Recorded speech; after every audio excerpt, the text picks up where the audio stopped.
গত 12ই জুলাই আমি একা একাই সাহস করে ঘুরে এলাম চিনকুয়ে টেররে নামক বিখ্যাত জায়গা থেকে। চিনকুয়ে টেররে হচ্ছে ইতালীয় উচ্চারণ, যার আক্ষরিক অর্থ হলো 5টি ভূমি বা 5টি গ্রাম। তো চিনকুয়ে মতলব 5 আর টেররে হচ্ছে ভূমি, জমি বা অঞ্চল। এই নামটি এসেছে কারণ এই উপকূলীয় অঞ্চলে ঐতিহাসিকভাবে 5টি গ্রাম রয়েছে, যেগুলোর নাম হলো মন্তেরোসো আল মারে, সবচেয়ে বড় গ্রাম, দীর্ঘ বালুকাময় সৈকতের জন্য বিখ্যাত; ভান্নাৎজা, এটা হচ্ছে প্রাকৃতিক বন্দর এবং রঙিন বাড়ির জন্য বিখ্যাত; কর্নেলিয়া, সমুদ্রের ধারে নয় বরং উঁচু পাহাড়ের চূড়ায় অবস্থিত একমাত্র গ্রাম। এছাড়াও রয়েছে মানারোলা, যেটা ছবির মতো সুন্দর ক্লিফ সাইড বাড়ি ও সূর্যাস্তের দৃশ্যের জন্য জনপ্রিয়; রিও মাজিওরে, 5 গ্রামের মধ্যে সবচেয়ে পূর্ব দিকে অবস্থিত, সরু গলি ও ছোট মৎস্য বন্দর রয়েছে এখানে। এই 5টি গ্রাম পাহাড় এবং সমুদ্রের কারণে একে অপরের থেকে বিচ্ছিন্ন ছিল, তো তারপরেও পুরো অঞ্চলটিকে একসাথেই চিনকুয়ে টেররে বলা হয়। তো অনেকদিন ধরেই আমি শুনছিলাম যে 2-2.5 ঘন্টা ট্রেন যাত্রার দূরত্বে আমার বাসস্থানের কাছেই এই অঞ্চলটি অবস্থিত। তো আমি একদিন সাহস করে 12 জুলাই ট্রেনে করে রওনা দিলাম এবং যাত্রাপথেও খুব সুন্দর দৃশ্য দেখলাম। কিভাবে যেতে হয় আপনাদেরকে বলি। প্রথমে হচ্ছে ফ্লোরেন্সের সান্তা মারিয়া নভেলা থেকে আমি ট্রেনে লা স্পাজিয়ার টিকিট কাটলাম। তো প্রথমে হচ্ছে সেটি যায় হলো পিসা সেন্ট্রালে। তো এই যে পিসা সেন্ট্রালে আমি পৌঁছলাম, পিসা সেন্ট্রাল থেকে আবার আর একটা ট্রেনে উঠলাম যেটা সরাসরি লা স্পেজিয়াতে যাবে। তো পিসা সেন্ট্রালে যাওয়ার জন্য মোটামুটি 1 ঘন্টা 1.5 ঘন্টা টাইম লাগলো। তারপর ওখান থেকে আবার যেতে মোটামুটি সব মিলিয়ে 2.5 ঘন্টা মতো সময় লেগেছিল। তো যখন লাল স্পেজিয়া পৌঁছলাম তখন হচ্ছে ট্রেনের বাইরে এরকম একটা সমুদ্রের ভিউ দেখলাম, নীল সমুদ্র, তো খুব ভালো লাগছিল। লা স্পেজিয়াতে পৌঁছানোর পরে ওখান থেকে আবার চিনকুয়ে টেররের জন্য আলাদা আলাদা টিকিট কাটা রাখলো এবং তারপরে আমি সর্বপ্রথম যে গ্রামটি মানারোলা সেখানে পৌঁছলাম। মানারোলার রাস্তায় আমি হাঁটছি, দেখতেই পাচ্ছেন। তো হেঁটে হেঁটে অনেক বেশ উপরে, খানিকটা উপরে উঠলে এই চার্চটা নজরে আসে। তো মানারোলার অন্যতম আকর্ষণ হলো এই চার্চটি, চার্চ অফ সান লরেঞ্জো, যা গ্রামের ঐতিহাসিক এবং ধর্মীয় জীবনের কেন্দ্রবিন্দু। এই গির্জাটি 1338 সালে নির্মিত হয়েছিল এবং এটি লিগুরিয়ান গথিক স্থাপত্য শৈলীর একটি চমৎকার উদাহরণ। গির্জার অভ্যন্তরণটি তুলনামূলকভাবে সরল, শান্ত ও প্রার্থনার উপযোগী পরিবেশে সাজানো। পাথরের স্তম্ভ, খিলানযুক্ত ছাদ এবং ঐতিহ্যবাহী ধর্মীয় শিল্পকর্ম মধ্যযুগীয় স্থাপত্যের সৌন্দর্যকে আজও ধারণ করে রেখেছে। গির্জার সম্মুখভাগে একটি সুন্দর গোলাকার রোজ উইন্ডো রয়েছে, যা সূক্ষ্ম পাথরের কারুকার্যে অলঙ্কৃত। প্রধান প্রবেশদ্বারের উপরে এই জানলাটি শুধু সৌন্দর্যই বৃদ্ধি করেনি, বরং ভেতরে প্রাকৃতিক আলো প্রবেশেরও সুব্যবস্থা করেছে। এখানে অদূরে দেখতে পাচ্ছেন কিভাবে ধাপে ধাপে কৃষি ব্যবস্থা করা হয়েছে। এটিও চিনকুয়ে টেররের একটি অন্যতম বৈশিষ্ট্য। মানারোলা চিনকুয়ে টেররের অন্যতম প্রাচীন গ্রাম। ধারণা করা হয় এর ইতিহাস 1200 শতাব্দী পর্যন্ত বিস্তৃত। গ্রামের নামটি সম্ভবত ল্যাটিন মাগনা রোতা বা বড় চাকার কল শব্দ থেকে এসেছে, কারণ অতীতে এখানে জলচালিত শস্য কল ছিল। মানারোলার সবচেয়ে বড় বৈশিষ্ট্য হলো পাহাড়ের খাড়া ঢালে সারিবদ্ধ রঙিন বাড়িগুলো, যা সরাসরি লিগুরিয়ান সাগরের দিকে নেমে গেছে। এখানে বড় কোনো বালুকাময় সৈকত নেই, বরং প্রাকৃতিক পাথুরে উপকূল এবং ছোট নৌঘাটি গ্রামের সৌন্দর্যকে অনন্য করে তুলেছে। পাহাড়ের ঢালে শত শত বছর ধরে তৈরি করা পাথরের টেরেসে এখনো আঙ্গুর এবং জলপাই চাষ করা হয়। এখানকার বিখ্যাত সিচিয়াতেররা মিষ্টি ওয়াইন এই আঙ্গুর থেকেই তৈরি হয়। আজ মানারোলা চিনকুয়ে টেররের সবচেয়ে জনপ্রিয় পর্যটন কেন্দ্রগুলোর একটি। প্রতি বছর লক্ষ লক্ষ পর্যটক এখানে সূর্যাস্ত, উপকূলীয় হাঁটার পথ, হাইকিং ট্রেইল, স্থানীয় খাবার এবং মনোরম দৃশ্য উপভোগ করতে আসেন। পর্যটনের চাপ সামাল দিতে দর্শনার্থী নিয়ন্ত্রণ, পাহাড়ি পথ সংরক্ষণ এবং ঐতিহাসিক ভবন রক্ষায় স্থানীয় প্রশাসন নিয়মিত কাজ করে চলেছে। জলবায়ু পরিবর্তনের কারণে ভূমিধস এবং উপকূলীয় অঞ্চল ক্ষয় এখন একটি বড় চ্যালেঞ্জ হয়ে দাঁড়িয়েছে। মানারোলার সমুদ্র লিগুরিয়ান সাগরের অংশ, যা তার স্বচ্ছ নীল সবুজ পানির জন্য বিখ্যাত। পাহাড়ের খাড়া পাথুরে ঢাল, গভীর সমুদ্র এবং সূর্যের আলোর প্রতিফলনের কারণে পানির রং দিনের বিভিন্ন সময়ে পরিবর্তিত হয়। সকালে সমুদ্রের পানি সাধারণত হালকা নীল ও স্বচ্ছ দেখায়। দুপুরের উজ্জ্বল সূর্যালোকে এটি গভীর নীল সবুজ রং ধারণ করে, আর সূর্যাস্তের সময় পানির উপরে সোনালী ও কমলা আলোর প্রতিফলন এক অপূর্ব দৃশ্য তৈরি করে। মানারোলার উপকূল মূলত পাথুরে হওয়ায় এখানে বড় বালুকাময় সৈকত নেই, বরং কালো আগ্নেয় পাথরের মতো শিলা, প্রাকৃতিক জলাধার এবং ছোট ছোট উপসাগর বা রকি কোপস সমুদ্রের সঙ্গে গ্রামের একটি অনন্য সম্পর্ক তৈরি করেছে। স্বচ্ছ পানির কারণে সমুদ্রের নিচের সাগর, সামুদ্রিক উদ্ভিদ এবং ছোট মাছও অনেক সময় দেখা যায়। এই প্রাকৃতিক সৌন্দর্যই মানারোলাকে ভূমধ্যসাগরীয় উপকূলের অন্যতম আকর্ষণীয় স্থানে পরিণত করেছে।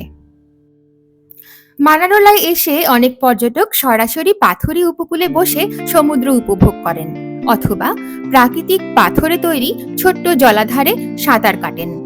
স্বচ্ছ ও শান্ত পানির কারণে গ্রীষ্মকালে এটি সাঁতারের জন্য খুবই জনপ্রিয়। অনেকে পাথরের উপর বসে সূর্য স্নান বা সানবাথিং করেন এবং সমুদ্রের ঢেউ উপভোগ করেন। মানারোলার অন্যতম জনপ্রিয় কার্যক্রম হলো ছোট নৌকা বা কায়াক নিয়ে সমুদ্র উপকূলে ভ্রমণ।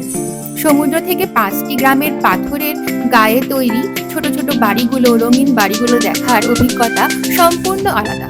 নৌকা থেকে পর্যটকরা খাড়া পাহাড়, গুহা, ছোট উপসাগর এবং উপকূলের প্রাকৃতিক সৌন্দর্য সম্পূর্ণরূপে উপভোগ করতে পারেন। স্বচ্ছ পানির কারণে অনেক পর্যটক পানির নিচের জীববৈচিত্র্য দেখার জন্য স্নরকেলিংও করে থাকেন। পাথরে উপকূলের কাছে ছোট মাছ, সামুদ্রিক উদ্ভিদ এবং ভূমধ্যসাগরের বিশেষ সামুদ্রিক পরিবেশ পর্যবেক্ষণ করা যায়। মানারোলার চারপাশের পাথুরি পথ, পাহাড়ি এলাকা চিনকুয়ে টেরের অন্যতম আকর্ষণ। পর্যটকরা ভাইয়া দেল আমোরে, প্রেমের পথ এবং অন্যান্য ট্রেইল ধরে হাঁটেন। এই পথগুলো থেকে একদিকে পাহাড়ের টেরেসে তৈরি আঙ্গুর ক্ষেত এবং অন্যদিকে বিস্তৃত নীল সমুদ্রের অসাধারণ দৃশ্য দেখা যায়। মানারোলার সবচেয়ে জনপ্রিয় অভিজ্ঞতাগুলোর একটি হলো পাহাড়ের কিনারা থেকে সূর্যালোক দেখা। বিকেলের শেষ আলো যখন রঙিন বাড়িগুলোর উপরে পড়ে এবং সমুদ্রের পানিতে প্রতিফলিত হয়, তখন পুরো গ্রামটি একটি ছবির মতো দৃশ্যে পরিণত হয়। অনেক পর্যটক এই সময় ছবি তোলা এবং বিশ্রাম নেওয়ার জন্য এখানে জড়ো হন। পর্যটকরা স্থানীয় রেস্তোরাঁ এবং ছোট ছোট ক্যাফেতে বসে লিগুরিয়ান খাবার উপভোগ করেন, বিশেষ করে পেস্তো জেনোভেসে, লিগুরিয়ার বিখ্যাত পেস্তো সস, তাজা সামুদ্রিক খাবার, স্থানীয় আঙ্গুর থেকে তৈরি সেই চেত্রা ওয়াইন। এছাড়া সরু পাথরের রাস্তা, পুরনো বাড়ি, ছোট দোকান এবং স্থানীয় মানুষের জীবনযাত্রা পর্যবেক্ষণ করাও পর্যটকদের অন্যতম অভিজ্ঞতা। আমি যেহেতু একা একা গিয়েছি, সুতরাং আমার অত সাহস হয়নি সমুদ্রের পানিতে নামার, কিন্তু নামতে ইচ্ছে করছিল বড়ই। যদি দল ধরে যেতে পারতাম অনেক লোক নিয়ে, তাহলে আমি অবশ্যই সমুদ্রের এই সুন্দর ট্রান্সপারেন্ট নোনা জলে নামতাম এবং অনেক দিন ধরে সাঁতার কাটা হয়নি, সাঁতারও কাটার চেষ্টা করতাম। 2-4টে মাছ টাছ যদি দেখতে পারতাম, মন্দ হতো না। কিন্তু কপাল আমার বড়ই মন্দ, আমাকে যেতে হয়েছে একাই। যদি তোর ডাক শুনে কেউ না আসে, তবে একলা চলো রে, তবে একলা চলো, একলা চলো, একলা চলো, একলা চলো রে। যদি তোর ডাক শুনে কেউ না আসে, তবে একলা চলো রে। একলা একলা একটু লোনলি ফিল হয়েছে, যেহেতু সুন্দর দেখলেই সবাইকে দেখাতে ইচ্ছে করে, সুন্দর দেখলেই সবার সাথে শেয়ার করতে ইচ্ছে করে। তারপরও খারাপ কি? Let me take some photographs. So, love, love, love, love, love, love, love, love, love, love lock, love lock. These are love locks. Okay? Andiamo, Priya. Yamo. Andiamo, Priya. এরপরে আবার ট্রেনে করে চলে গেলাম ভার্নাৎসা। তো পরবর্তী গ্রাম ভার্নাৎসা চিনকুয়ে তেরের সবচেয়ে সুন্দর ও ঐতিহাসিক গ্রামগুলোর মধ্যে একটি। এর নাম এসেছে ল্যাটিন ভার্নাৎসিয়া শব্দটি থেকে, যার উৎকৃষ্ট মানের স্থানীয় আঙ্গুরের সাথে সম্পর্কিত। একাদশ শতাব্দী থেকেই এটি একটি গুরুত্বপূর্ণ মৎস্য ও বাণিজ্যিক বন্দর হিসেবে পরিচিত ছিল। গ্রামের কেন্দ্রবিন্দু হলো এর প্রাকৃতিক ছোট বন্দর, যেখানে এখনো মাছ ধরার নৌকা নোঙ্গর করে। উপকূলের পাশে রয়েছে ঐতিহাসিক ডোরিয়া ক্যাসেল, যা মধ্যযুগে জলদস্যুদের আক্রমণ থেকে গ্রামকে রক্ষা করার জন্য নির্মিত হয়েছিল। এছাড়াও সমুদ্রের ধারে অবস্থিত চার্চ অফ সান্তা মার্গারিতা ও অ্যান্তিওচিয়া এটি গ্রামের অন্যতম একটি গুরুত্বপূর্ণ স্থাপনা। 2011 সালের ভয়াবহ বন্যা এবং ভূমিধসে ভার্নাৎসা ব্যাপক ক্ষতির সম্মুখীন হয়। দীর্ঘ সংস্কার ও পুনর্গঠনের পরে গ্রামটি আবার সচল হয়েছে। বর্তমানে এটি পর্যটন, স্থানীয় মৎস্য শিল্প এবং আঙ্গুরের চাষের উপরে সম্পূর্ণরূপে নির্ভরশীল। অতিরিক্ত পর্যটনের প্রভাব নিয়ন্ত্রণে বিভিন্ন পরিবেশগত ব্যবস্থা গ্রহণ করা হচ্ছে। চলুন এবার আলোচনা করা যাক চিনকুয়ে তেররে বা 5 গ্রামের জন্মকথা নিয়ে। অনেক বছর আগে, যখন ইতালির উত্তর পশ্চিম উপকূলে কোনো রেল লাইন ছিল না, পর্যটকদের কোনো ভিড় ছিল না, তখন লিগুরিয়ান সাগরের তীর জুড়ে ছিল শুধু খাড়া পাহাড়, ঘন বন আর উত্তাল সমুদ্র। দূর থেকে তাকালে মনে হতো এই পাথুরে পাহাড়ে মানুষের বসবাস করা যেন অসম্ভব। কিন্তু প্রকৃতি সেখানে চ্যালেঞ্জ ছুড়ে দিলেও মানুষই সেখানে গড়ে তুলেছিল এক অনন্য সভ্যতা। প্রায় 1000 বছর আগে, একাদশ শতাব্দীর দিকে আশপাশের পাহাড়ি অঞ্চল থেকে কিছু পরিবার নিরাপদ আশ্রয়ের খোঁজে এই উপকূলে এসে বসতি স্থাপন করে। সেই সময় ইউরোপে যুদ্ধ, বিগ্রহ ও জলদস্যুদের আক্রমণ ছিল নিত্যদিনের ঘটনা। তাই তারা এমন একটি জায়গা বেছে নেয় যেখানে পাহাড় তাদের রক্ষা করবে আর সমুদ্র হবে জীবিকার উৎস। কিন্তু জীবন মোটেই সহজ ছিল না। পাহাড় ছিল এতটাই খাড়া যে চাষাবাদের মতো সমতল জমি প্রায় ছিলই না বলতে গেলে। এক গ্রাম থেকে অন্য গ্রামে চলে যেতে হতো পাহাড়ি পথ ধরে ঘন্টার পর ঘন্টা হাঁটতে হাঁটতে, কিংবা ছোট ছোট নৌকায় সমুদ্র পাড়ি দিতে হতো। তবুও তারা হাল ছাড়েনি। মানুষ নিজের হাতেই পাহাড়কে বদলে দিতে শুরু করলো। তারা পাথর কেটে কেটে পাহাড়ের গায়ে তৈরি করলো অসংখ্য ধাপ বা টেরেস। সেই ছোট ছোট জমিতে আঙ্গুর, জলপাই, লেবু ও নানান ফসলের চাষ করা শুরু হলো। বছরের পর বছর, প্রজন্মের পর প্রজন্মের কঠোর পরিশ্রমে খাড়া পাহাড় একসময় সবুজ কৃষিভূমিতে পরিণত হলো। আজও সেই পাথরের টেরেসগুলো মানুষের অধ্যাবসায়ের জীবন্ত সাক্ষী হয়ে দাঁড়িয়ে আছে। সময়ের সঙ্গে সঙ্গে এই উপকূলে 5টি ছোট গ্রাম গড়ে ওঠে। একসঙ্গে এই 5টি গ্রাম পরিচিত হয় চিনকুয়ে তেরে নামে। এই 5টি গ্রামের প্রত্যেকটিরই নিজস্ব পরিচয় ছিল। রিওমাজ্জরে ছিল জেলেদের প্রাণচঞ্চল গ্রাম, মানারোলা ছিল আঙ্গুর ক্ষেতের জন্য প্রসিদ্ধ আর পাহাড়ের গায়ের রঙিন বাড়িগুলোর জন্য বিখ্যাত। কর্নেলিয়া ছিল একমাত্র গ্রাম যা সমুদ্রের ধারে নয় বরং পাহাড়ের চূড়ায় অবস্থিত ছিল। ভার্নাৎসা তার প্রাকৃতিক বন্দর এবং বাণিজ্যের জন্য বিখ্যাত হয়ে ওঠে। আর মন্তেরোসো আল মারে ছিল সবচেয়ে বড় গ্রাম, যেখানে মাছ ধরা, কৃষিকাজ এবং সমুদ্র জীবন একসঙ্গে বিকশিত হয়েছিল। শত শত বছর ধরে এই 5টি গ্রাম প্রায় বিচ্ছিন্নই ছিল। পাহাড় তাদের বাইরের পৃথিবী থেকে আলাদা করে রেখেছিল। ফলে এখানকার মানুষের ভাষা, সংস্কৃতি, স্থাপত্য, কৃষি পদ্ধতি ও জীবনযাত্রা প্রায় অপরিবর্তিত থেকে যায়। এই বিচ্ছিন্নতাই পরবর্তীতে চিনকুয়ে তেররেকে তার নিজস্ব স্বকীয়তা এনে দেয়। 19বিংশ শতাব্দীর শেষ দিকে যখন রেলপথ নির্মিত হলো, তখন প্রথমবারের মতো বাইরের পৃথিবীর সঙ্গে এই অঞ্চল সহজে যুক্ত হলো। ধীরে ধীরে মানুষ জানতে পারল এই বিস্ময়কর 5 গ্রামের কথা। বিশ্বের নানা প্রান্ত থেকে পর্যটকরা এখানে আসতে শুরু করলো পাহাড়, সমুদ্র, রঙিন বাড়ি, আঙ্গুরের বাগান এবং মানুষের প্রকৃতির সাথে সহাবস্থানের অনন্য উদাহরণ দেখার জন্য। দেখতে পাচ্ছেন কি সুন্দর জল, কি সুন্দর ট্রান্সপারেন্ট আর কি সুন্দর কালার। ভাবতালে একটু আইসক্রিম খেয়ে মনটা শান্ত করে নিলাম আমি। দারুণ লাগলো। এরপরে ট্রেনে করে আবার চলে এলাম মন্তেরোসো, the last final destination of us. So this was also very nice. মন্তেরোসো আল মারে চিনকুয়ে তেররের 5টি গ্রামের মধ্যে সবচেয়ে বড় এবং জনবহুল। এটি তুলনামূলকভাবে সমতল ভূমিতে গড়ে ওঠায় কৃষি, মৎস্য এবং বসবাসের জন্য অন্য গ্রামের তুলনায় বেশি উপযোগী ছিল। গ্রামটি মূলত দুটি অংশে বিভক্ত, পুরনো ঐতিহাসিক এলাকা এবং নতুন আবাসিক ও পর্যটন এলাকা। দুটি অংশ একটি ছোট সুড়ঙ্গের মাধ্যমে সংযুক্ত। চিনকুয়ে তেররের একমাত্র বড় বালুকাময় সৈকত এখানেই অবস্থিত, তাই সমুদ্র স্থান এবং অবকাশ যাপনের জন্য এটি সবচেয়ে জনপ্রিয় স্থান। এখানকার বিখ্যাত স্থাপনাগুলোর মধ্যে রয়েছে জাইগান্তে নামে পরিচিত বিশাল ভাস্কর্য এবং church of San Giovanni Battista. Monterosso দীর্ঘদিন ধরে লেবু, জলপাই এবং আঙ্গুর চাষের জন্যও সুপরিচিত। এখানকার কৃষি এখনও ঐতিহ্যবাহী টেরেস পদ্ধতির উপরই নির্ভরশীল। বর্তমানে মন্তেরোসো চিনকুয়ে তেররের সবচেয়ে উন্নত পর্যটন কেন্দ্র। এখানে হোটেল, রেস্তোরাঁ, কাফে এবং সমুদ্র সৈকত ভিত্তিক পর্যটন সুবিধা অন্যান্য গ্রামের তুলনায় অনেক বেশি।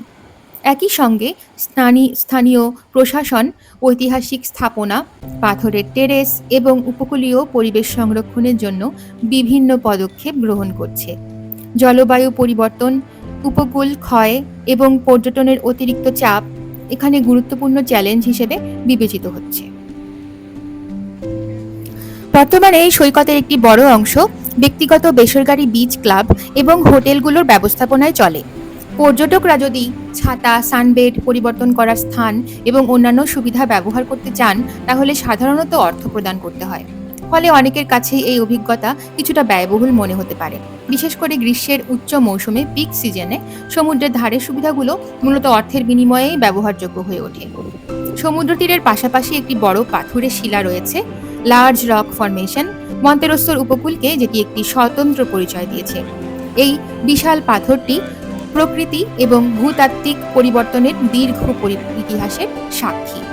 এটি সমুদ্রের ঢেউয়ের আঘাতে ধীরে ধীরে ক্ষয়প্রাপ্ত পাহাড়ের অবশিষ্ট অংশ, যা আজ উপকূলের একটি গুরুত্বপূর্ণ প্রাকৃতিক উপাদান হিসেবে দাঁড়িয়ে রয়েছে। এই বড় শিলাটি সৈকতটিকে দুই ভাগে ভাগ করার মতো একটি প্রাকৃতিক সীমারেখা তৈরি করেছে। একদিকে রয়েছে খোলা সমুদ্র সৈকত, আরেকদিকে রয়েছে পাথুরে উপকূল ও গভীর নীল সমুদ্র। পর্যটকরা এই শিলার কাছে বসে সমুদ্র উপভোগ করেন, ছবি তোলেন এবং সূর্যাস্ত দেখেন। সমুদ্রের নীল পানি, পাথরের গাঢ় রং এবং পাহাড়ের পেছনের পাহাড় মিলিয়ে সেখানে একটি নাটকীয় ল্যান্ডস্কেপ তৈরি হয়। তবে মন্তেরোসোর বর্তমান অবস্থা একটি গুরুত্বপূর্ণ প্রশ্নও তুলে ধরে। প্রকৃতি এবং পর্যটন ব্যবসার মধ্যে ভারসাম্য কিভাবে বজায় রাখা যায়? একদিকে পর্যটন স্থানীয় অর্থনীতির প্রধান উৎস, অন্যদিকে অতিরিক্ত বাণিজ্যিকীকরণ সাধারণ মানুষের জন্য সমুদ্র উপভোগের সুযোগ সীমিত করে দিতে পারে। কিন্তু মন্তেরোসো সৌন্দর্য ধরে রেখেছে। সেখানে বিশাল সমুদ্র, পাহাড়, ঐতিহাসিক গ্রাম এবং মানুষের তৈরি পর্যটন অবকাঠামো একসঙ্গে একটি পরিবর্তনশীল উপকূলীয় সংস্কৃতির গল্পই কিন্তু বলে চলেছে। দেখতেই পাচ্ছেন মন্তেরোসো আল মারে চিনকুয়ে তেররের এমন একটি গ্রাম যেখানে প্রাচীন প্রাকৃতিক বৈশিষ্ট্য এবং জনবসতি পাশাপাশি অবস্থান করছে। অন্য 4টি গ্রামের তুলনায় এটি তুলনামূলকভাবে প্রশস্ত, সমতল এবং পর্যটকদের জন্য বেশি সুবিধাজনক হওয়ায় এখানে প্রচুর মানুষ আসে এবং রাতে থাকে। মন্তেরোসোর একটি সুড়ঙ্গ আছে যেটি গ্রামের দুই ভিন্ন জগতের মধ্যে একটি সংযোগের মতো কাজ করে। একদিকে রয়েছে পুরানো মন্তেরোসো, যেখানে সরু পাথরের রাস্তা, পুরনো বাড়ি, ছোট চার্চ, স্থানীয় দোকান এবং মধ্যযুগীয় গ্রামের পরিবেশ আপনি অনুভব করতে পারবেন। অন্যদিকে সুড়ঙ্গ পার হলে পরেই সামনে খুলে যাবে আধুনিক ফেজিনা বিচ, যেখানে রয়েছে দীর্ঘ সমুদ্র সৈকত, হোটেল, ক্যাফে এবং পর্যটকদের ভিড়। এই পথ ধরে হাঁটলে একদিকে পাহাড়ের পাথুরে গঠন এবং অন্যদিকে সমুদ্রের বিশাল বিস্তার দেখা যায়। সুড়ঙ্গের কাছাকাছি অংশে দাঁড়ালে অনুভব করা যায় কিভাবে মানুষ পাহাড়ের কঠিন ভূপ্রকৃতির সঙ্গে মানিয়ে নিয়ে বসতি তৈরি করেছে। মন্তেরোসোর সমুদ্র লিগুরিয়ান সাগরের অংশ হওয়ার কারণে এর পানির রং অত্যন্ত আকর্ষণীয়। আবহাওয়া ও সূর্যের অবস্থানের উপর নির্ভর করে পানির রং পরিবর্তিত হয়। সকালে পানি থাকে স্বচ্ছ হালকা নীল, সমুদ্রের দুপুরের রোদে এটি পরিণত হয় গভীর নীল এবং ফিরোজা সবুজ। সন্ধ্যার সময়ে সূর্যের আলো পানির উপর পড়ে তৈরি করে সোনালী কমলা আভা। স্বচ্ছ পানির কারণে অগভীর এলাকায় সমুদ্রের নিচের পাথর, শৈবাল এবং ছোট মাছ সম্পূর্ণরূপে দেখা যায়। পাথুরে অংশের কাছে বিভিন্ন ধরনের ছোট সামুদ্রিক প্রাণী যেমন ছোট রঙিন মাছ, সামুদ্রিক উদ্ভিদ এবং ভূমধ্যসাগরীয় অঞ্চলের জলজ জীববৈচিত্র্য দেখা যায়। এই কারণেই অনেক পর্যটক এখানে সাঁতার, স্নরকেলিং এবং পানির নিচের দৃশ্য অনুভব করতে আসেন। মন্তেরোসোর উপকূলের অন্যতম আকর্ষণ হলো এর পুরনো প্রতিরক্ষা স্থাপনা। মধ্যযুগে এই উপকূল জলদস্যুদের আক্রমণের শিকার হতো, তাই পাহাড়ের উপর এবং উপকূলের পাশে প্রতিরক্ষামূলক টাওয়ার নির্মাণ করা হয়েছিল। এর মধ্যে উল্লেখযোগ্য হলো অরোরা টাওয়ার। এই প্রাচীন টাওয়ারটি পাহাড়ের ওপর অবস্থিত এবং একসময়ে সমুদ্রপথে আসা শত্রুদের নজরদারি করার জন্য ব্যবহৃত হতো। বর্তমানে এটি মন্তেরোসোর ঐতিহাসিক পরিচয়ের একটি অংশ বহন করছে। পুরনো অংশের কাছাকাছি অবস্থিত এই দুর্গ মধ্যযুগীয় প্রতিরক্ষা ব্যবস্থার স্মৃতি বহন করে। বর্তমানে এর ধ্বংসাবশেষ থেকে পুরো উপকূল, নীল সমুদ্র এবং গ্রামের অসাধারণ দৃশ্য দেখা যায়। এই স্থাপনাগুলো প্রমাণ করে যে মন্তেরোসো শুধু একটি সমুদ্র সৈকত নয়, এটি শত শত বছরের ইতিহাস বহনকারী একটি উপকূলীয় বসতি। মন্তেরোসো চিনকুয়ে তেররের সবচেয়ে বেশি পর্যটক আকর্ষণকারী গ্রামগুলোর একটি হওয়ার কারণে এখানে থাকার খরচ তুলনামূলকভাবে বেশি। আজ চিনকুয়ে তেররে শুধু একটি পর্যটন কেন্দ্রই নয়, এটি মানুষের অধ্যবসায়, প্রকৃতির প্রতি শ্রদ্ধা এবং টেকসই জীবনযাপনের এক অনন্য প্রতীক। পাহাড়কে জয় নয়, বরং তার সঙ্গে মিলেমিশে কিভাবে বাঁচতে হয় চিনকুয়ে তেররে সেই গল্পই বলে। তাই এই অঞ্চল আজ ইউনেস্কো বিশ্ব ঐতিহ্য হিসেবে স্বীকৃত এবং বিশ্বের অন্যতম সুন্দর সাংস্কৃতিক প্রাকৃতিক দৃশ্যপট হিসেবে পরিচিত।